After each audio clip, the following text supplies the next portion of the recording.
ZEE5 ಇರುವಾಗ ನೀವು ನಿಮ್ಮ ನೆಚ್ಚಿನ ಶೋಗಳನ್ನ ಎಂದಿಗೂ ಮಿಸ್ ಮಾಡಿಕೊಳ್ಳುವುದಿಲ್ಲ. ಅದು ಸಂಪೂರ್ಣ ಉಚಿತವಾಗಿ.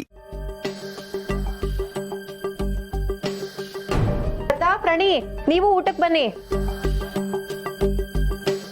ಮೇಷ್ಟ್ರೆ, ನನ್ನ ಮಕ್ಕಳು ನೀವು ಬಂದಾಗ ಅವರಿಬ್ರು ಸ್ಕೂಲು ಕಾಲೇಜ್ಗೆ ಹೋಗಿದ್ರು. ಇವಳು ಪ್ರಣಿ ಮಗಳು, ಒಂದು ಮಗ ಸ್ಕಂದ.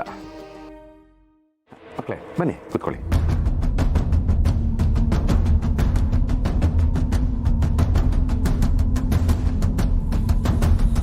ಶಿವು, ಏನ್ ನಿಮ್ಮ ಮನೇಲಿ ಎಲ್ಲ ಉಲ್ಟಾನಾ? ಏನಾಯ್ತು ಮಿಸ್ಟ್ರೆ? ಗಂಡು ಮಕ್ಕಳು ಊಟ ಆದ್ಮೇಲೆ ತಾನೇ ಹೆಣ್ಮಕ್ಳು ಊಟ ಆಗ್ಬೇಕು. ಇದು ನೀನ್ ಕಲ್ಸಿಲ್ವಾ? ಅಂಕಲ್, ನಾವೆಲ್ಲರೂ ಜೊತೆಲಿ ಊಟ ಮಾಡೋದ್ರಲ್ಲಿ ತಪ್ಪೇನಿದೆ? ಶಿವು, ಬೆಳಿಗ್ಗೆ ನಿನ್ನ ಹೆಂಡತಿ ನಾದ್ನಿ, ಈಗ ನಿನ್ನ ಮಗಳು, ಇನ್ನು ಯಾರ್ಯಾರ ಹತ್ರ ಅನ್ನಿಸ್ಬೇಕು ಅಂತಿದ್ಯೋ?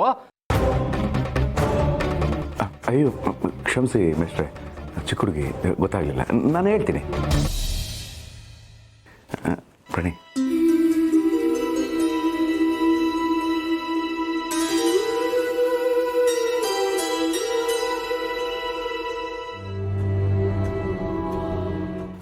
ಬೆಳಗ್ಗೆ ದೇವಸ್ಥಾನಕ್ಕೆ ಬಂದಿದ್ವಿ. ಅರ್ಜೆಂಟಾಗಿ ಒಂದು ಸಮಸ್ಯೆಗೆ ಪರಿಹಾರ ಬೇಕಿತ್ತು. ಅದು ನಿಮ್ಮಿಂದನೇ ಸಾಧ್ಯ ಅಂತ ನಿಮ್ಮನ್ನು ಅಲ್ಲೆಲ್ಲ ಹುಡುಕಿದ್ವಿ. ಒಳ್ಳೇದೇ ಆಯಿತು. ಒಂದು ಹೆಣ್ಣಿನ ಕಷ್ಟ ಇನ್ನೊಂದು ಹೆಣ್ಣಿಗೆ ಅರ್ಥ ಆಗೋದು. ನಾವು ಒಂದು ಹೆಣ್ಣಿನ ಬಗ್ಗೆನೇ ಮಾತಾಡೋಕೆ ಬಂದಿದ್ದು ಅಂತ ನಿಮಗೆ ಗೊತ್ತಾಯ್ತು? ದೇವಸ್ಥಾನಕ್ಕೆ ಬಂದು ಕೇಳ್ಕೊಂಡ್ರಲ್ಲ, ಅಷ್ಟೇ ಸಾಕು, ನನಗೆ ತಲುಪುತ್ತೆ. ಒಬ್ಬ ವ್ಯಕ್ತಿನ ಕೀಳಾಗಿ ನೋಡೋದು ಸಂಸ್ಕಾರ ಅನ್ಸ್ಕೊಳ್ಳೋದಿಲ್ಲ. ಒಬ್ಬ ವ್ಯಕ್ತಿತ್ವನ ಕೀಳಾಗಿ ನೋಡೋದು ಕೂಡ ಸಂಸ್ಕಾರ ಅಲ್ಲ. ಹಾಗೆ ನೋಡಿದ್ರೆ ರುಕ್ಮಿಣಿ ಮತ್ತೆ ಮುಕುಂದ ಅವ್ರ ಸಂಸಾರನೇ ಅಲ್ಲ. ಮತ್ತೆ ನಾವೇನು ಮಾಡೋದು ಇವಾಗ? ನಮ್ಮ ಕಣ್ಮುಂದೆನೇ ಅನ್ಯಾಯ ನಡೀತಾ ಇದೆ. ನಮ್ಮ ಮನೇಲೆ ನಾವು ಅವ್ರಿಗೇನು ಸಹಾಯ ಮಾಡೋಕ್ಕಾಗ್ತಾ ಇಲ್ಲ. ಆದರೆ ಅವ್ರ ಮನೆಗೆ ಹೋದರೆ ಮತ್ತೆ ಅದೇ ರಾಗ ಅದೇ ಹಾಡು. ಈ ಪ್ರಾಬ್ಲಮ್ಮು ಪರ್ಮನೆಂಟಾಗಿ ಸಾಲ್ವ್ ಮಾಡೋದಕ್ಕೆ ಏನು ಮಾಡೋದು? ನೀವು ಎಷ್ಟೋ ಜನ ಅಸಹಾಯಕರಿಗೆ, ಹೆಣ್ಮಕ್ಳಿಗೆ ಜೊತೆಯಾಗಿ ನಿಂತು ಸಹಾಯ ಮಾಡಿದ್ದೀರಾ. ರುಕ್ಮಿಣಿ ಅಮ್ಮಂಗೂ ಏನಾದರೂ ಹೆಲ್ಪ್ ಮಾಡಿ.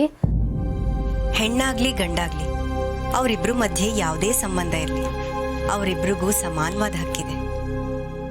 ಅದು ಸಮಾಜದಲ್ಲಾಗಿರಬಹುದು ಅಥವಾ ಅವರಿಬ್ರು ಸಂಬಂಧದಲ್ಲಾಗಿರ್ಬೋದು. ಅವ್ರವ್ರದೇ ಆದಂಥ ಗೌರವ ಇದೆ. ಕೆಲವು ಗಂಡಂದ್ರು ಇರ್ತಾರೆ, ತಾನು ಹೇಳಿದ್ದೇ ಸರಿ, ತಾನು ಹೇಳಿದ್ದೇ ವೇದವಾಕ್ಯ, ನಾನು ಹಾಕಿದ ಗೆರೆನ ಹೆಂಡತಿ ಆದವಳು ದಾಟಬಾರ್ದು ಅಂತ ಅಹಂಕಾರನ ನೆತ್ತಿ ಮೇಲಿಟ್ಕೊಂಡು ಓಡಾಡ್ತಿರ್ತಾರೆ. ನೀವೆಲ್ಲಿವರೆಗೂ ಅವ್ರ ಮಾತು ಕೇಳ್ತಿರ್ತೀರೋ ಅಲ್ಲಿವರೆಗೂ ಅವ್ರ ಅಹಂಕಾರ ಬೆಳೀತಾನೆ ಹೋಗುತ್ತೆ. ಅವ್ರ ಹೆಂಡತಿ ಬಾಯಿಂದ ಅವ್ರು ಯಾವತ್ತೂ ಇಲ್ಲ ಅನ್ನೋ ಪದನೇ ಕೇಳಿರಲ್ಲ. ಆ ಪದ ಅವ್ರ ಕಿವಿಗೆ ಬೀಳ್ಬೇಕು. ನಾನು ಹೇಳಿದ್ದನ್ನ ನನ್ನ ಹೆಂಡತಿ ಒಪ್ಪಲ್ಲ ಅನ್ನೋ ಅರಿವು ಅವ್ರಿಗೂ ಕೂಡ ಆಗ್ಬೇಕು. ಆಗ ಅವರು ದಾರಿಗೆ ಬರ್ತಾರೆ. ಗೌರವ, ಮರ್ಯಾದೆ, ಒಪ್ಪಿಗೆ ಇವೆಲ್ಲವೂ ಕೂಡ ಅಹಂಕಾರಕ್ಕೆ ಗೊಬ್ಬರ ಇದ್ದ ಹಾಗೆ. ನೀವು ಹೆಚ್ಚು ನೀಡಿದಷ್ಟು ಅದು ಬೆಳೀತಾ ಹೋಗುತ್ತೆ.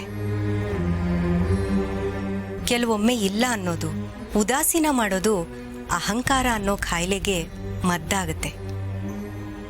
ಅರ್ಥ ಆಯ್ತು ಅಂದ್ಕೋತೀನಿ. ZEE5 ಆಪ್ ಡೌನ್ಲೋಡ್ ಮಾಡಿ ಎಲ್ಲಾ ಸಂಚಿಕೆಗಳನ್ನು ಸಂಪೂರ್ಣ ಉಚಿತವಾಗಿ ನೋಡಿ.